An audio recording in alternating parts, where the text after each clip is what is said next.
আসসালামু আলাইকুম। কেমন আছেন প্রাণপ্রিয় বন্ধুরা? আশা করি সবাই ভালো আছেন। সবাই ভালো থাকবেন, সুস্থ থাকবেন। সবার প্রতি রইল অনেক অনেক ভালোবাসা ও শুভকামনা।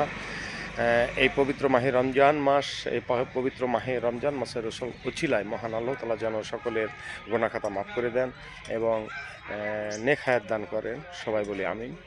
তো এই রমজান আমাদের অনেকটা পরিবর্তন নিয়ে আসে মানুষের জীবনে। এই রমজানের উছিলায়, এই পবিত্র মাহে রমজানের উছিলায়, পাঁচ ওয়াক্ত নামাজের উছিলায় অনেক মানুষ তার ব্যক্তিগত জীবন থেকে, খারাপ জীবন থেকে অনেকেই ফিরে আসে এই মাসের উছিলায়। তো সবাই ভালো থাকবেন এবং বেশি বেশি করে নামাজ পড়বেন, মহান আল্লাহর কাছে অনেক কিছু চাইবেন এবং সারা বছরের গুনাহ খাতা যেন মহান আল্লাহ তাআলা মাফ করে দেন। অবশ্যই নামাজে বসে মহান আল্লাহ তাআলার কাছে প্রার্থনা করবেন নামাজ শেষে। অবশ্যই আল্লাহ হলো ক্ষমার মালিক, আল্লাহ হলো ক্ষমার ভাণ্ডার। ঠিক আছে? তিনি ক্ষমার মালিক, ক্ষমার ভাণ্ডার, তিনি ক্ষমা করে দেবেন আমাদের। তো সবাই ভালো থাকবেন, সুস্থ থাকবেন, আমার প্রতি দোয়া রাখবেন। সবার প্রতি রইল রমজান মোবারক।